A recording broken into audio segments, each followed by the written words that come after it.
Welcome to Mumbai, India's business and financial capital. This country's new economic growth is being driven not just by great innovation and enterprise, but by extreme levels of corruption and the paying of bribes. In recent months, an enormous popular movement has turned upside down all the assumptions of political and corporate power. Increasing numbers of big names are charged with alleged involvement in large-scale corrupt practices. Now there is even talk of legalizing bribes. Well, in this BBC World debate, we ask, can India beat corruption? At that point, we're going to have the titles. We're not playing them here for technical reasons. Picking up.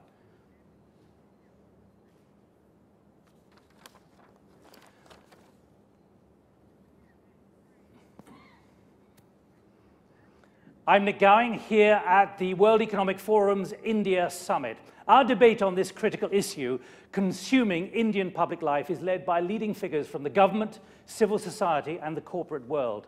Ashwani Kumar is not just Minister for Planning and Parliamentary Affairs, he's the Prime Minister's point person on corruption.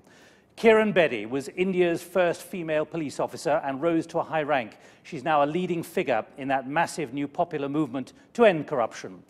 Adi Godrej chairs his own enormous consumer goods company, the Godrej Group.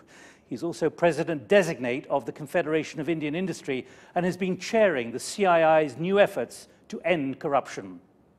Huguette Labelle is chair of Transparency International, which monitors good and bad governance around the world. Ladies and gentlemen, that's our BBC World debate panel. Welcome to you all.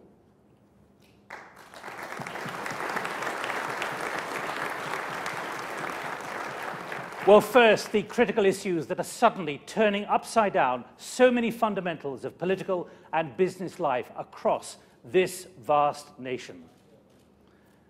QCD, please. Deeply uncomfortable issue in Indian public life that everyone has to endure, but none has ever dared confront so publicly. It's the endemic level of corruption. Last April, Anna Hazara, a 74-year-old former army driver and now social activist, started a fast to end corruption.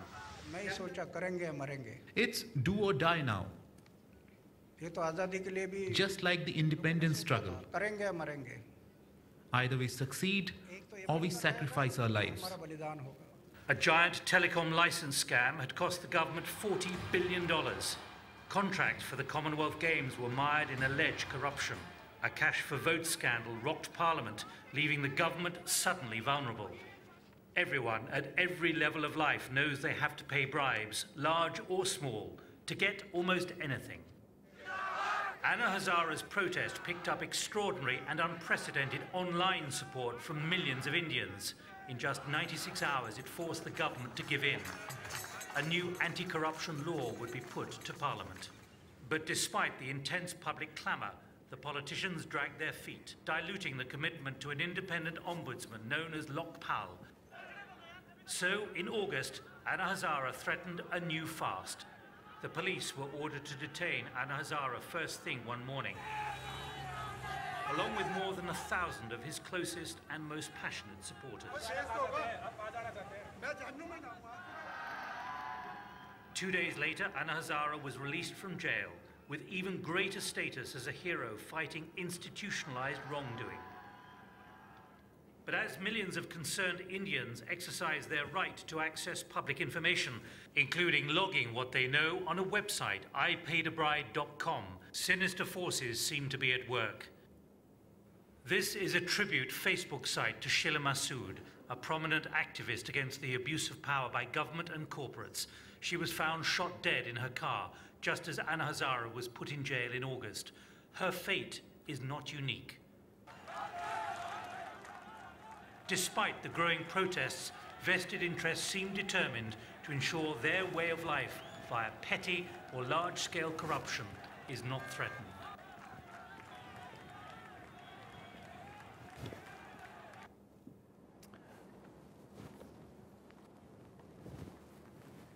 So that's the challenge now facing India. And before we go to the panel, I just want to ask all of you here one question. First, how many believe India can and will beat corruption now? Put up your hand if you believe that. I would say a third of this unscientifically gathered audience, and those who believe it cannot be beaten with the current pressures publicly. Put your hand up, please. I would say it's about 50-50, but probably more believing that India can and will beat corruption. So what's the scale of corruption in this country? You are not from India, but you analyze, you monitor. What is the scale of corruption in India? In a recent survey that we did with the population of India, 1 in 4 people indicated that, 2 in 4 people indicated that they had paid a bribe in the previous year, which is very high by comparison to the rest of the world, which is about 1 in 4. On the other hand, in asking people, do you think you can beat corruption? 74% of the people in India said yes, compared to about 49% elsewhere, which I think is a very good sign. And the word that has been used by Transparency International is extreme. Why?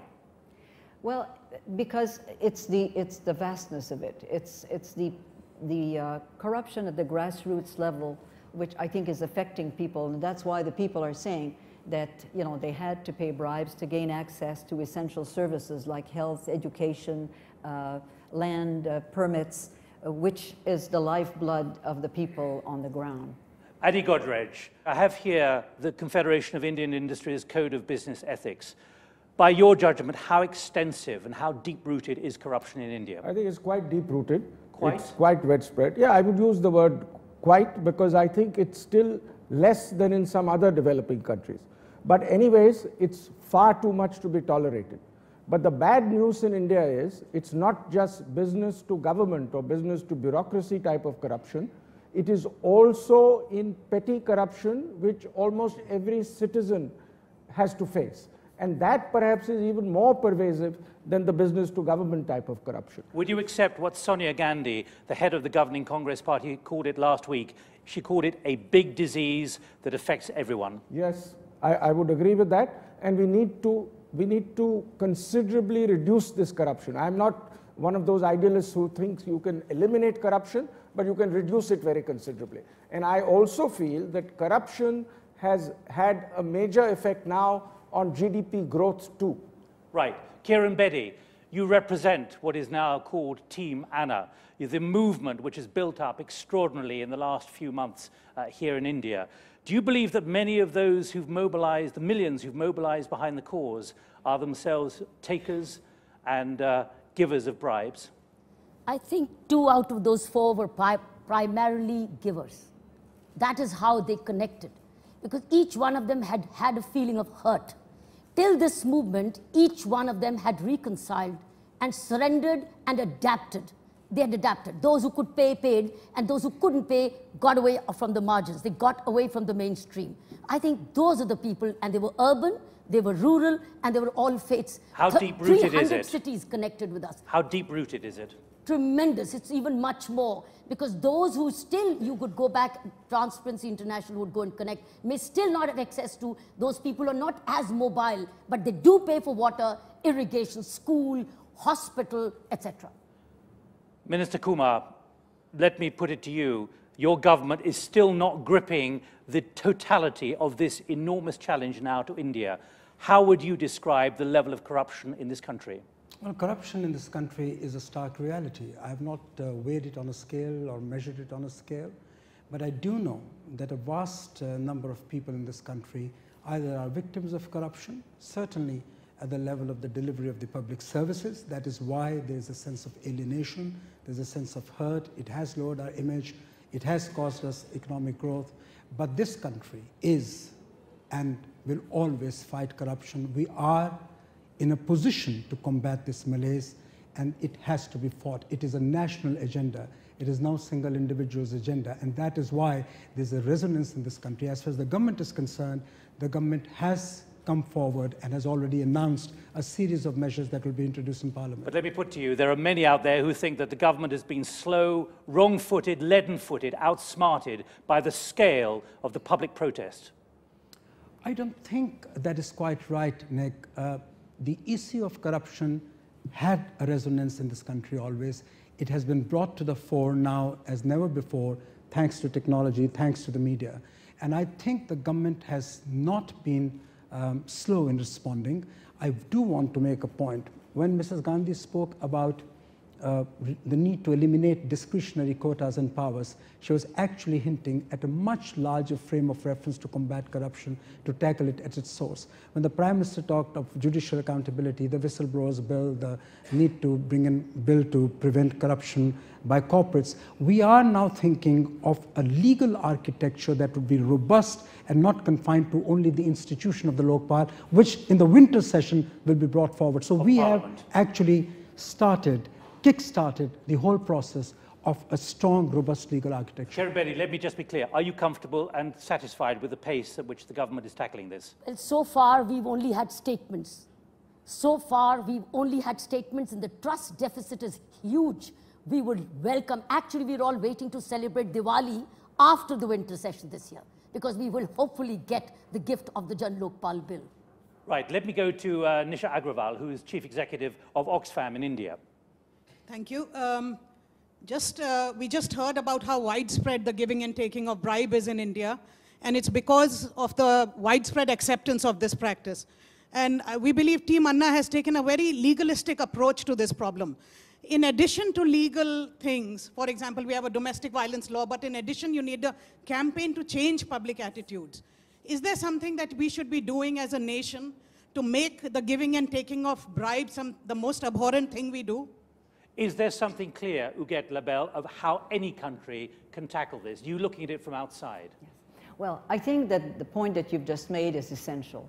If the people feel that there's nothing they can do, it's very hard to change, because they will continue, they will normalize the idea of putting money under the table to gain access to services. But the day that people say no to impunity and say no to corruption and begin to band together, one aspect. But there are a number of ways too, and one of them is for civil society organization to work with the community and local governments, because that's where a lot of it is happening. Kiran Bedi, what do you believe can be done and should be done to change public attitudes? Team Anna adopted two approaches. It adopted a top and bottom approach. The top approach was legalistic, because if you don't have a legal system, where do you get people caught and punished? And how do you raise the risk level? That was why we focused on, for the first time, an ombudsman in this country getting since independence 64 years hence. You know, the first Lokpal bill draft was introduced in the parliament in 1968. It's 2011 now. It was introduced 8 times in the parliament, it never made it. So we've done a top-bottom approach. Now the bottom approach is mass awareness. That is why Anna Hazare, Sri Ravi Shankar, and all of us team are going around the country doing voter awareness, saying, remember, this vote is for another vote in the parliament. And the vote in the parliament means the Lokpal bill. So this is how it's a bottom-up approach. It's not complete. Minister Kumar, you're shaking your head. Well, quite clearly, you can't have legislation under public frenzy. It's fraught with consequences. I mean, look. But you can't ignore it. Nobody's ignoring it. That's not the point. The point is, has law anywhere in the world either stopped prostitution, gambling, or corruption? Law, as a lawyer, I can tell you, is an instrument of change only if it is not ahead of its time and not if it is behind times. Today, we do know that we need a law, which is one part of the story. But the question that the lady put is a germane and a relevant question.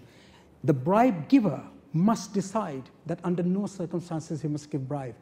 All stakeholders, the citizenry of this country, the people of this country, as part of the evolution of national character, have to reject the culture of bribe giving and bribe taking. And I'm not for a moment defending or seeking to defend those who take bribe. They must be hanged, they must be punished. The processes have to be constitutional, the processes have to be legal, the processes have to be fair. The justice delivery system cannot be such as to tarnish everyone with the same brush. It is the biggest form of tyranny that you can bring to bear when populist pressure, which is a transient impulse of a moment, is used to undermine constitutionally established structures. Kiran Bedi, are you satisfied with that answer? What was his question? What was his answer? I was elsewhere. But the focus is, as I... All right, well, look, let me go to Adi Godra. Let me reiterate. No, Kiran, I'll go think about the answer. Adi Godrej, I have in front of me this Code of Business Ethics. Is that changing public attitudes or not? Yes, I would say that will help. I think the Ombudsman or the Lokpal will help. But only exposure and punishment is not the solution to fight corruption in India. Beyond that, we must make things transparent and increase probity in government. We have too many case-by-case decisions in government in India, too many windows where we have to go and get permissions. Then we say we will have a single window. But basically, we should have no window operation of free enterprise in this country. If we can move in that direction, there will be much less reason for corruption. You must remove the root cause of corruption first, not necessarily first, but bring in exposure and punishment at the same time. The two together will, in my opinion, work very well. Amit Kapoor from the Institute for Competitiveness in India. My question is, like, if you really look at India, the problem is that it's a mindset issue. If we really want to change India, we'll have to change the mindset of people. A country which worships the god of money, that means there is an inherent desire for money and there is inherent greed within the system. How do we actually fight corruption in this case?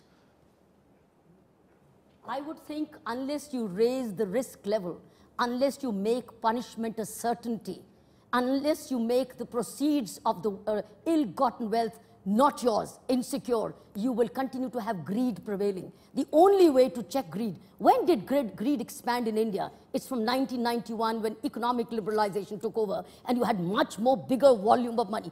We are all for economic liberalization, but with economic liberalization should have been police reforms, judicial reforms, political reforms. And since 1991, you've stopped only at economic reforms. You've not brought in independence of policing. You've not brought in judicial expedition. And you've not cleaned up your election system, which is why these choices are higher. Minister, that issue of a mindset, can a government, can a parliament change a national mindset? One quote here, it's coded into our natural DNA here in India, corruption. I disagree with that. I think corruption is not a part of Indian ethos, was never a part of Indian ethos. But it's today, ingrained now, isn't today it is a reality for a number of reasons. Greed certainly is one reason. But as I said earlier, law can be an instrument of change. It can be an instrument of arousing consciousness, and the pain of penal consequences for wrongful actions is certainly a deterrent. But the larger issues of persuasion, of cultural orientation, of right education, of right value systems, beginning from the home to the schools and colleges, is what will ultimately help us fight, if not eliminate, corruption. So there has to be a comprehensive program of fighting this corruption, and not one institution by itself. And we want a very effective Lokpal, but we also want a robust legal architecture that would combat corruption at various levels, but also the right curricula, the right training, the right value system. At the end of the day, character is a function not of law. It's a function of evolution of one's life. If you study corruption across the globe, there's least corruption in countries where there's least permission required, whether it's for day-to-day activity by citizens or for business. The less the permissions required from the government, the less the corruption. It's nothing to do with Indian culture, it's nothing to do with Indians. If we reduce the government control over various permissions in this country, we can reduce corruption very considerably. And in answer to Kiran's point, that corruption has grown since 1991. I don't believe it has anything to do with the opening up of the economy. But because we opened up the economy, because we brought in free enterprise, the economy has grown tremendously, which has benefited the country. And with that, the level of corruption in terms of amounts have also grown. That's exactly what I would say. I would like to say two things in response to these two, if you wish. First of all, corruption is a part of Indian history. In 4th century BC, in Arthashastra, a very famous political thinker wrote in his book called the Arthashastra. He said that the state treasury must be protected from the thieves outside. It goes back to 4th century BC. He's an Indian thinker, and this Arthashastra is a political treatise. 2, corruption is low when opportunities are immense. Denmark and these Danish countries have enormous opportunities. And more opportunities, there's less of greed because their opportunities are easily available. At the moment, the opportunities are very narrow. I have to be related. I have to be connected. I have to have a money part. I have to be the right caste. I have to be the right family. Only then can I go. Minister Kumar. The Kautilya Shastra, to which Kiran Bedi referred to, also incidentally, as a student of history, I know was the golden age of India. I mean, the fact that there were thieves always, a few here and there in every country through the millennia, through the ages, is not an argument that corruption is a part of India's ethos or DNA. Completely wrong, I disagree. But it's about public attitudes, it's about mindset. It's mindsets, it's public attitudes, it's character building, it's evolution of one's life's value systems, which is a function of education, of family values, of national values, of culture. It is also aided and facilitated to some extent by the right set of laws, but that's just one part of the story. And I do want to take on from where Adi left. I think economic deregulation, in a way, eliminated the permit quota Raj and therefore reduced corruption at the level where it hurt most. The scale of corruption in cases where corruption has been found to be there may have increased because of the vastness of the lucre involved. That I'm prepared to concede. What I do want to underscore very, very strongly is that to dub the entire country as having a DNA which is corrupt is completely unfair, completely But unjust. your political leader, Sonia Gandhi, has just called it a big disease that affects everyone. It affects people, by and large, are honest, but most people are victims of corruption. It is in that context that the Congress president said, and it is in that context that at the Burari session, she took the lead long before this movement came in to say, eliminate discretion, reduce patronage, because that is where corruption breeds. And then the NAC introduced the Right to Information Act to introduce transparency and accountability.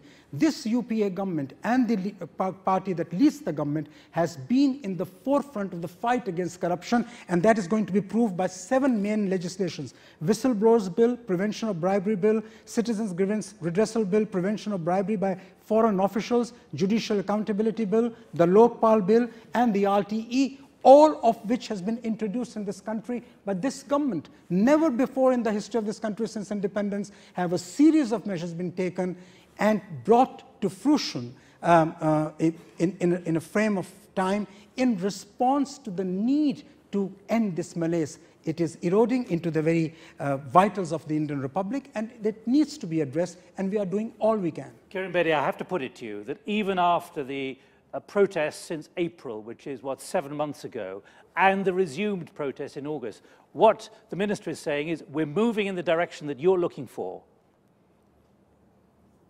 I'm glad to hear that. I'm very relieved to hear that.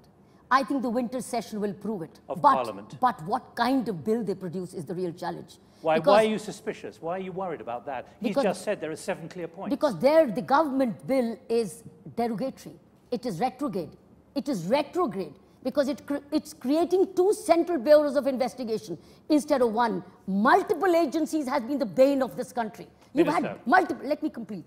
Nick, can I complete? Multiple agencies have been the bane. They are still bringing a multiple agency. We needed just 1 central bureau of investigation, empowered, independent, and accountable. They are still bringing 2. We are saying, please empower the disempowered, which is a Central Bureau of Investigation. By their bill, they're still bringing 2. And Nick, the Central Bureau of Investigation has also pleaded before the Standing Committee, please make us independent. Minister Kumar. This is the precise problem, Nick. And I'm glad that this question has come about. I need a minute to talk about it. You must have a Lokpal. You must have the Lokpal, which I want you to have. That's the Ombudsman. The Ombudsman. The parliamentarians do not know their job. We respect the parliamentarians, but we don't trust the MPs. We respect the Constitution, but we will not accept the discipline of the Constitution. Under a banyan tree, we the people, which convert themselves into we the mob, will decide what the law is. And then you come and say that you don't know your job. Well, every 5 years, the people of India, in their innate wisdom, reject the government they dislike and bring in the government that they like. If every single day you have somebody call into question a duly elected constitutional government, that's the end of democracy, that's the end of parliamentary democracy. And it was B.R. Ambedkar, the father of the Indian Constitution, who said in a speech which has been titled as The Grammar of Anarchy, that if in a free country where governments are elected by a free vote of free citizens, you have this kind of anarchy where somebody will get up and say, I do not accept this law before the time has come to change the government, that would be the beginning of anarchy. And this country deserves better. We do not want anarchy. We are proud of a democracy. The same democracy that gives Kiran Bedi the right to question the government, we are proud of that right. We are proud of that democracy. And that democracy is not at the sufferance of a few people. Huguette Labelle. I think that the laws are essential. But what are you will comfortable be, with those 7 points? I'm sure the people of India will see this legislation coming forward in the winter. But the important part will be the enforcement and the implementation. And this is where people begin to be cynical. If after laws are passed and policies, statements are made, if there is too long a lag for the implementation or it does not get implemented. So I think what will be very important here will be to ensure the implementation, because I've seen in countries that when the people see that the laws are enforced, see that the commitment at the top is real, then they will begin to feel safer in saying no to extortion and no to corruption. So I think that is all linked together to the question that was just raised before. Well, before I go to some of the audience here, let me just have a reality check with Adi Godrej. I was in Chennai when you drew up these business ethics, this code of business ethics, 6 months ago. That's right. Points like no employee or company representative shall pay or offer to pay a bribe. No one should receive a bribe from any source. 6 months on, have you got buy-in from the corporate community to this? Well, I wouldn't say we've got complete buy-in. I wouldn't pretend. Have you got any buy-in? Yes, definitely. Most people feel that we should go in this direction. Most people in business do feel so. I would say most people in politics feel so. The problem is, I don't think only a strong Lokpal, even the kind of Lokpal bill that Anna Hazare's team has suggested, will by itself solve the problem. I think we've got to dismantle government's discretionary handling of things in India. Until you do that, whether it is business issues, whether it is people's day-to-day permissions, if you dismantle the very large amount of case-by-case government permissions required in this country, that will considerably bring corruption down. And I disagree with Kiran that the reason Scandinavia has perhaps had the least corruption is because there are a lot of opportunities. Of course, that's a major reason. But I think countries like Scandinavia and countries like Switzerland have the least control by the government on business and daily life. So that helps very considerably. We should work in both these directions. That phrase, dismantle discretionary government handling. In other words, you can play it whichever way you want, and that's sending a bad signal.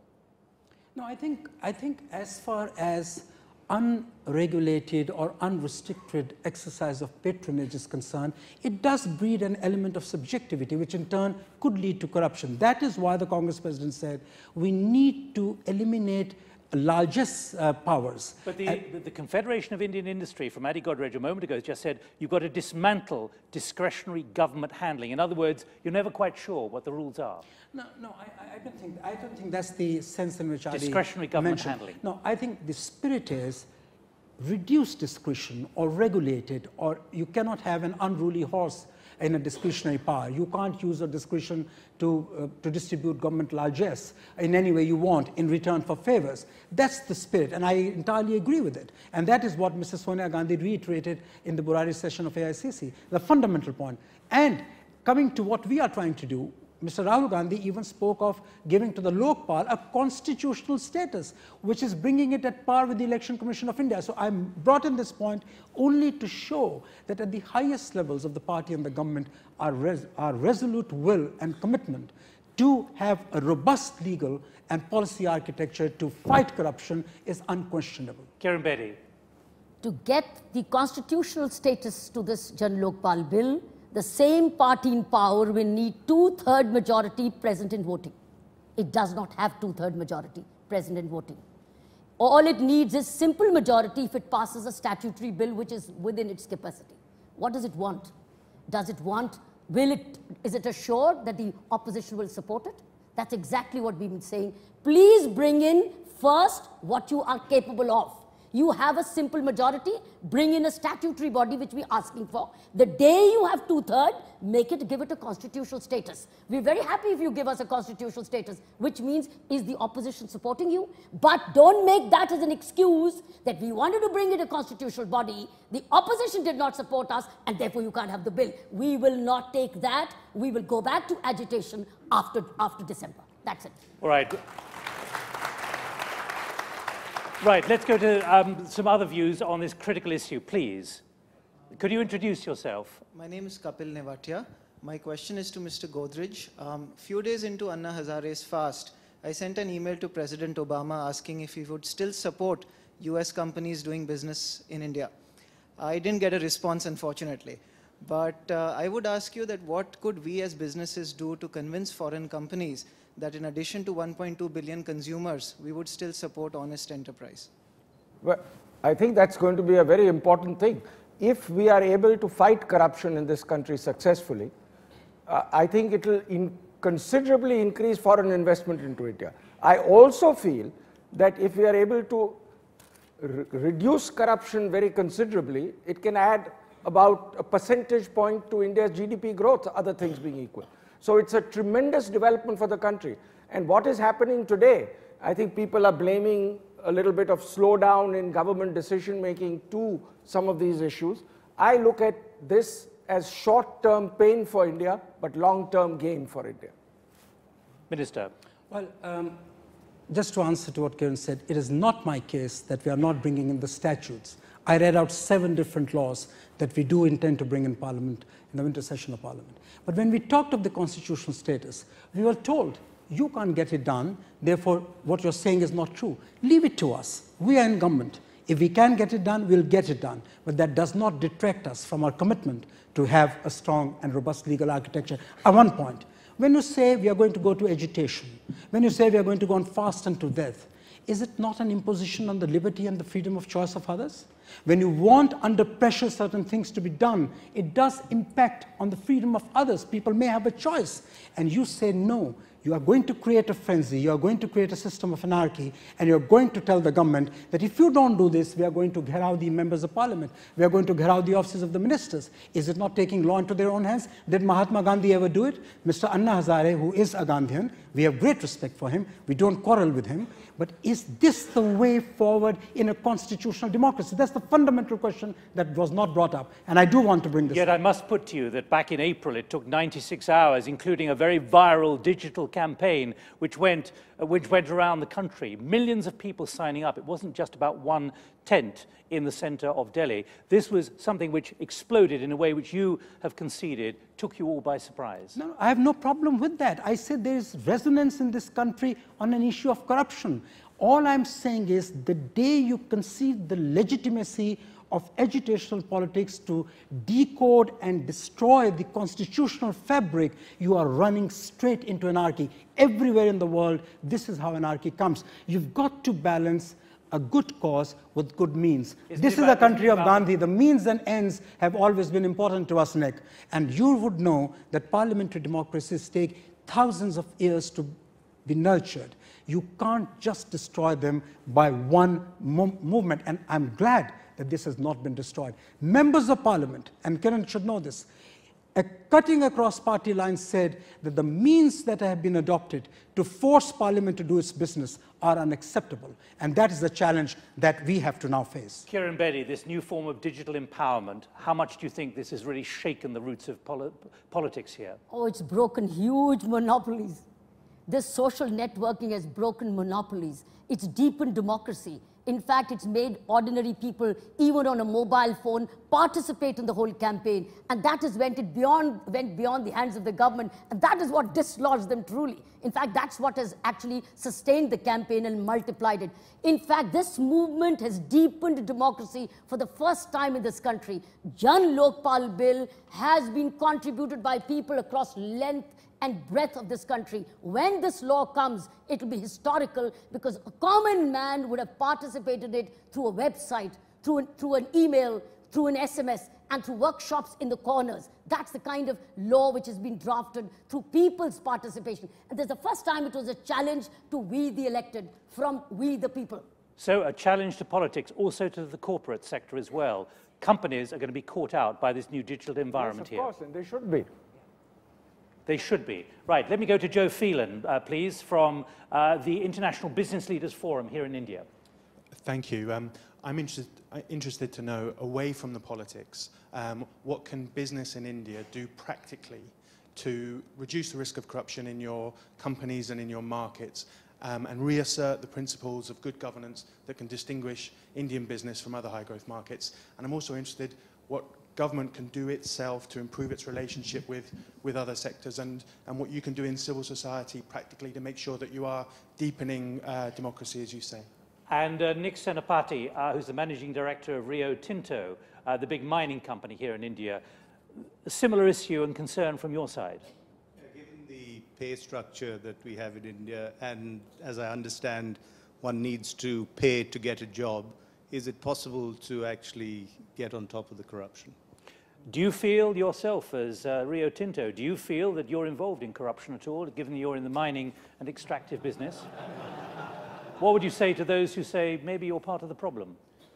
Rio Tinto has very high standards of ethics, and we operate throughout the world on those high standards. And in India, all our business is done with those high standards of ethics, and I stand by that. Business can play a tremendous role in dealing with corruption and preventing it. You know, if they have the right codes of ethics, the right programs, and if they decide that they're going to have a zero tolerance. And where the intersection happens a lot with government is in construction and engineering. It's in paying royalties and taxes. And if business were to report publicly everything that they pay to the government, transparency here can be tremendous. At the same time, if we have a program here where 41 state-owned corporations are using, which Transparency International is promoting, which are called integrity pacts, where the bidders on a contract and the entity requesting the contract agree to an integrity pact where if anyone is caught proposing a bribe or asking for one, they're disqualified or you start over again. And millions of dollars are, if not tens of millions, are saved in this way, which then can go to development, but also create a very different kind of relationship between the business and the government, the various agencies of government. Adi Godrej, I quote here from your Code of Business Ethics, the new one: employees should follow total integrity and ethical practices in their operations. Has that been bought? Has that been accepted by not just the employees, but the bosses as well? Let me explain 2 points. The Code of Ethics is meant to address both corruption between corporations and other corporations and corruption between corporations and the government. Both types of corruption are bad.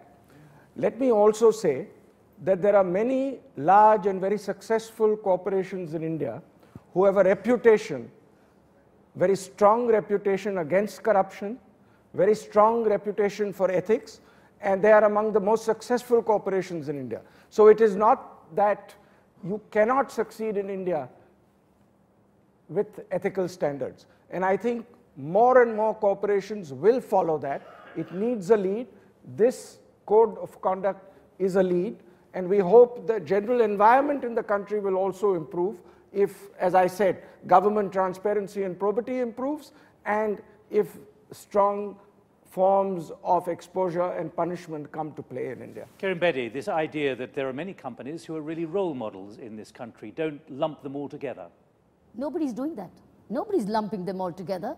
In fact, 14 of them wrote to the government of India to bring a proper Lokpal bill in this winter session.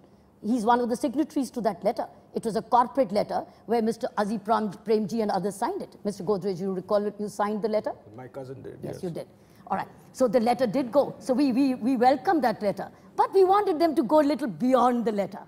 We wanted them to go beyond the letter, to come together as a group, to let the government do the following. A, make all valuable contracts transparent. Put them all on the website so that people get a level playing field. 2, all political donations to the political parties must go public, which they are not. They are currently hidden.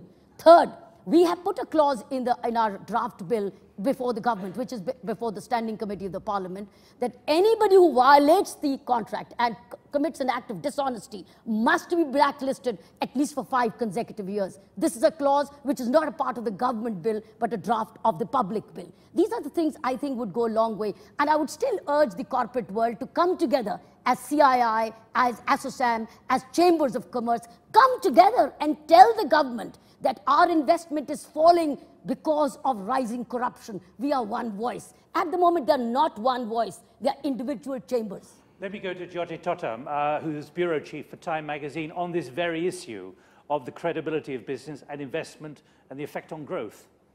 Well, there's already growing concern that corruption in India is dampening foreign investors' enthusiasm for the country and in turn hurting economic growth. Do you think that kind of external economic pressure can actually bring about effective change within India? And also, could I go to Rajita Kulkarni, who is president of the World Forum for Ethics in Business. This dilemma, business versus being ethical and with full integrity at the same time. Yes, this is my question is to Mr. Kumar, that, you know, as is always, there is an 80-20 rule even in this scenario. So how there is a sense of cynicism in drawing rooms to boardrooms, that how can we really eradicate or even reduce corruption until the roots are treated, you know, until the high powers that be who are really benefiting are brought to books, rather than just treating or cutting the branches, which is going on in the last few months. Adi Godrej, that first point, essentially that this new expectation is generating new bureaucratic problems, is meaning investment maybe is being held back. There's a degree of caution entering business. How serious is this when it comes to economic growth? Most definitely. I feel not only is this reducing investment by foreign companies into India, I think it's reducing Indian companies' investment into India too. So very clearly, if we are able to considerably reduce corruption, if we can put it into a phase where there is much less of it in this country, I'm not idealistic enough to believe that it will be totally eliminated. I don't think it has been totally eliminated anywhere in the world. But if we can reduce it very considerably, it will add tremendously to both foreign and Indian investment in India, and it will add to India's GDP growth, other things being equal. Huguette Labelle, can I just do a reality check? Has corruption ever been totally eliminated anywhere in the world? Not that I've seen. However, there are different levels, and this is what everybody should try to strive to have. You strive to have none to start with, otherwise, and then, of course, when it happens, what you want is to have the right institutions to be able to discover quickly, deal with it, investigate it, take it to justice, and let justice do its course. And what, therefore, should India aspire to in practical terms, given that there can never be perfection? How would you define that here in India? Well, I think that they should aspire to become in the top 10 on the Corruption Perception Index of Transparency International. That's possible. How long? 3 to 4 years. No, I think that this is possible. I've seen countries, you know, do a lot of cleanup of their own situation and introducing more transparency, especially in their financial system, where everything that comes into the government is on the website, it's clear, everything that goes out is also. But we now have the UN Convention Against Corruption that India has ratified, which will be, I think, a very strong impetus, I hope, for India to give itself not only the laws, but the systems to make the difference. Minister, that question from the World Forum for Ethics in Business. Yeah, I take the point that this series of allegations in the past on corruption in India haven't really done us credit as a country. It has hurt the investment climate. We need to show to the world that we are committed to purposive, credible, and meaningful action to combat corruption with a view to eliminating it if possible, certainly reducing it, and it should not only be credible, but should also be seen to be credible. A national endeavor involving all stakeholders is the critical element in a decisive war against corruption. But would you concede you're not sending that decisive impression to both business here in India and also around the world? We are. That you're dragging your feet? We are. And that is why I read out a list of 8, including what I was reminded just now, that we have been signatories to the United Nations Convention Against Corruption, which we did it in June. The series of measures that we have taken are intended to create this robust legal and policy architecture, and also to send a clear, decisive, and purposive signal to our countrymen within the country and to the rest of the world that India will have zero tolerance for corruption. Well, we've heard voices here of caution that it's not actually sending that signal. Kiran We'll try Bedi. and do it more effectively. Oh, Nick, let me point out, I'm glad she brought out the United Nations Convention Against Corruption, my friends. If India would follow UNCAC, which is United Nations Convention Against Corruption, by the way, we're the last one country to have ratified it. The last one country. After us, it's only Somalia. This was done in 2003. We've signed it and ratified in 2011. I want to ask as an Indian to my government, what has taken you 7 long years to ratify this convention? Number one. Number two, here's this convention which does not distinguish the public official's definition. If you look at the definition of public officials in UNCAC, it excludes the Prime Minister. It includes Prime Minister, includes judiciary, it includes members of the parliament committing corruption on the floor of the house, it includes lower bureaucracy and everybody. But government bill excludes the Prime Minister, excludes the judiciary, excludes the lower bureaucracy, it excludes the members of parliament for the privilege on the house.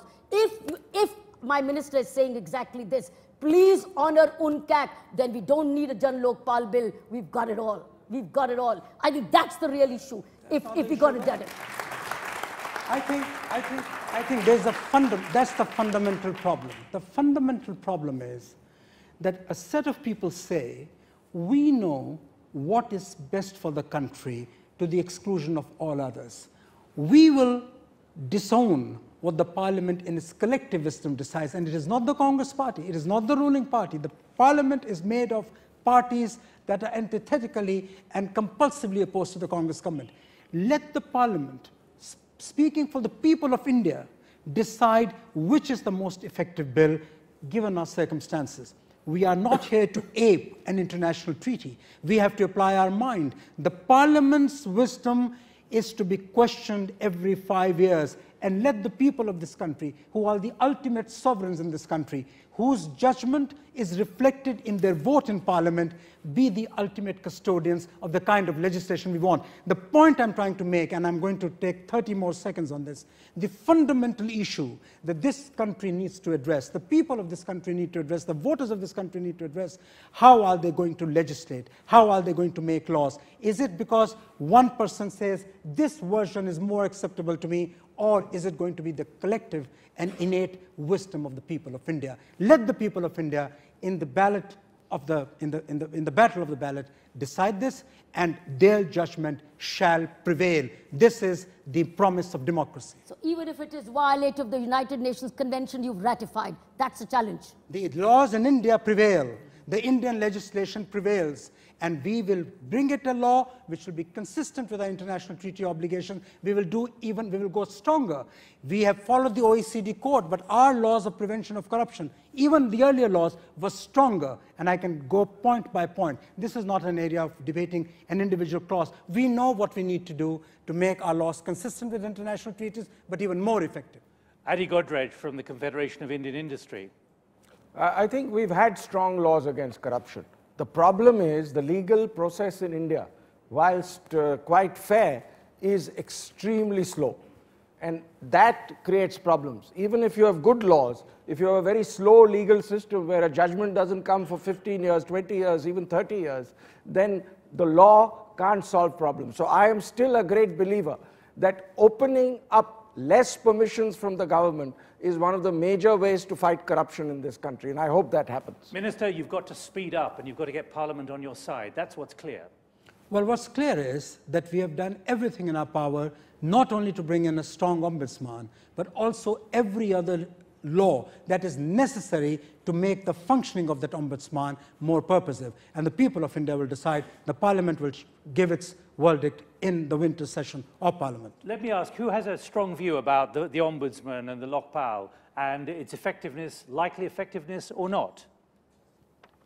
Please, could you just pass the microphone there, please? And could you introduce yourself, please? My name is Fredrik Baksos. I had Telenor, a telecommunication company, investing in telecoms in India. First of all, the reference to the Scandinavian environment was made.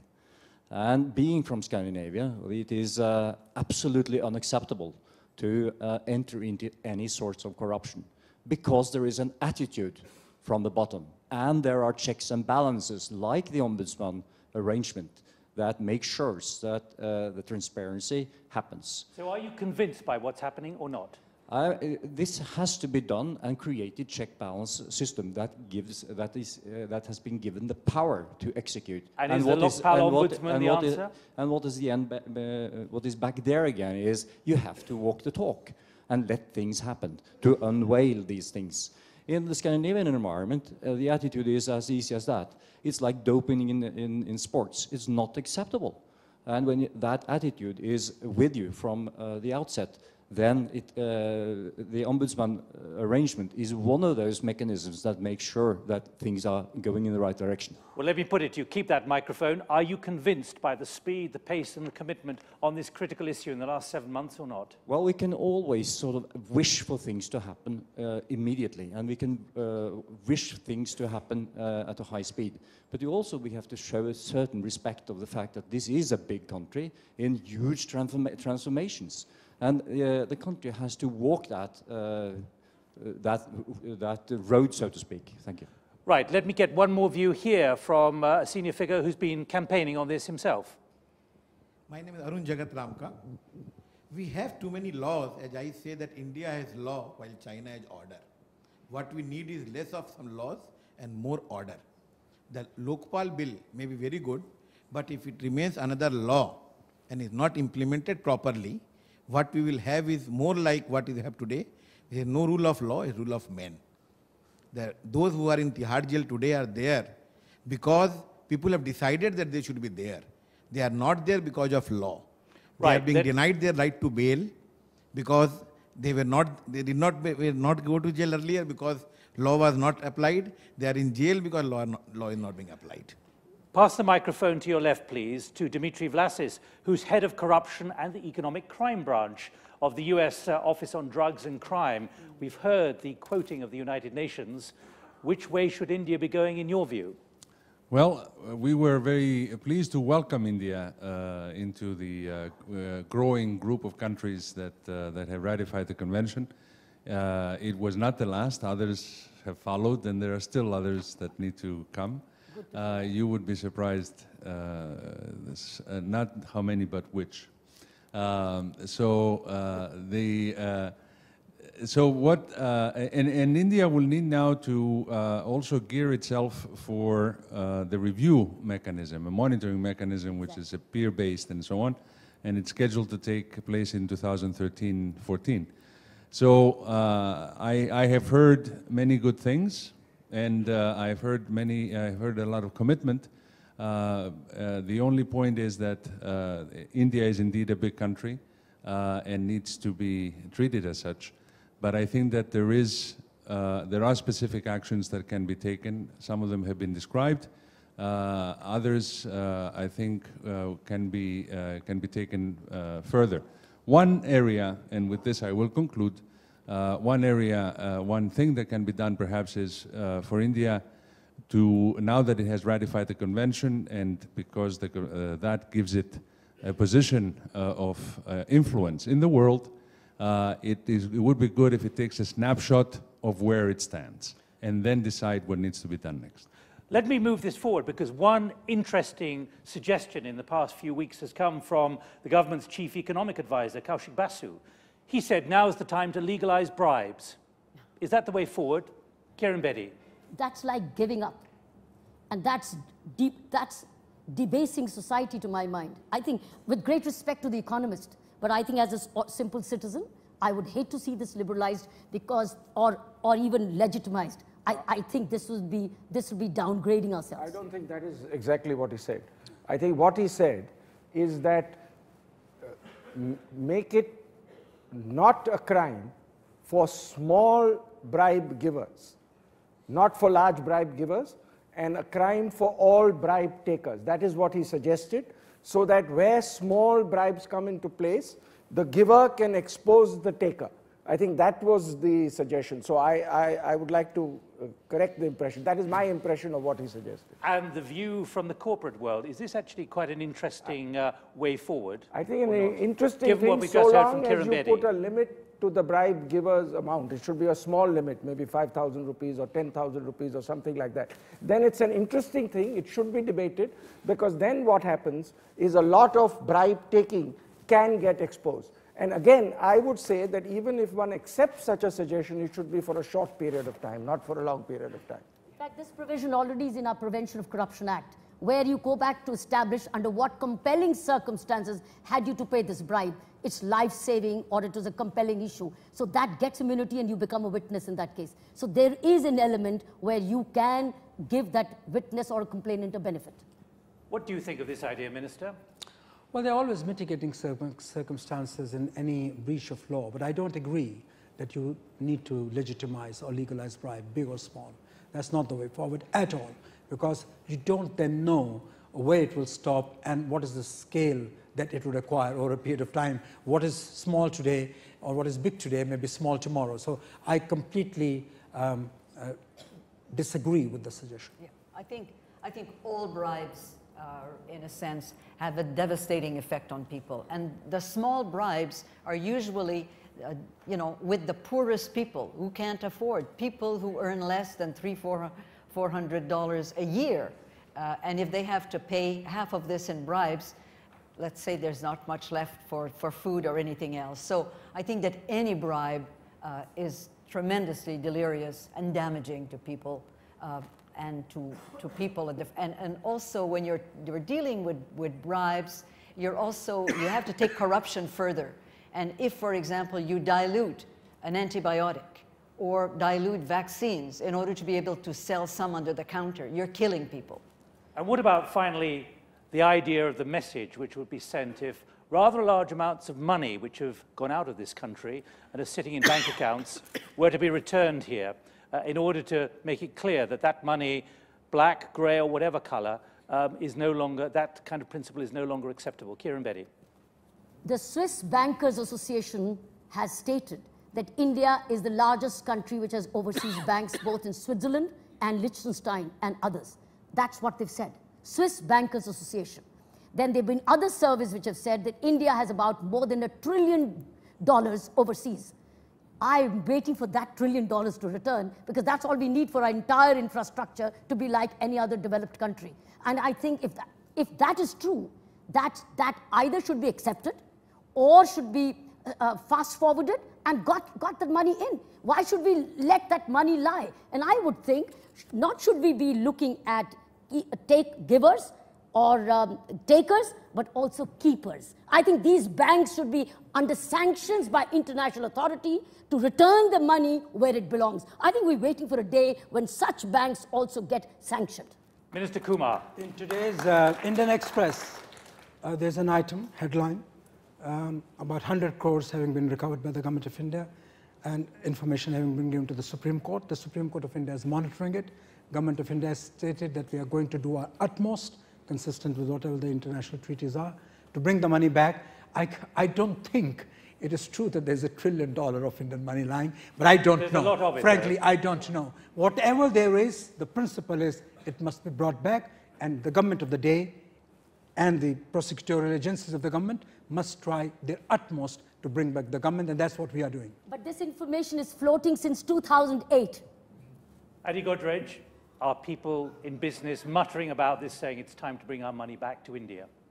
No, I would say that if any money created through any illegal means, whether it's tax evasion or other illegal means, and if it can be recovered, it should be done by the Government of India.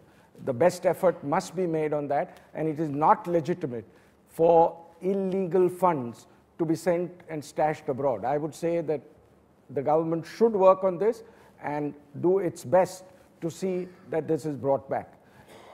Secondly, the more important thing to my mind in the long run is create an economic environment where such acts do not pay. Such illegal transfer of funds do not pay. And that can be done. There should be reasonable levels of taxes, and there should be reasonably quick legal redress in this country.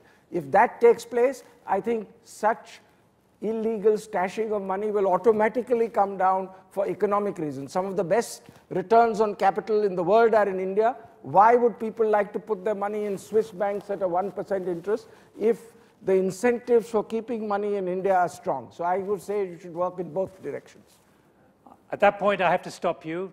There's a clear commitment there. Thank you all very much indeed for sharing in a very frank way the scale of the problem on this delicate but suddenly pretty fundamental public issue for the whole of India. Will there really be any big change? The public clearly want it, but it is still unclear what change the politicians will finally deliver. From this BBC World debate in Mumbai, and me, Nick Gowing, thanks for joining us. Bye-bye.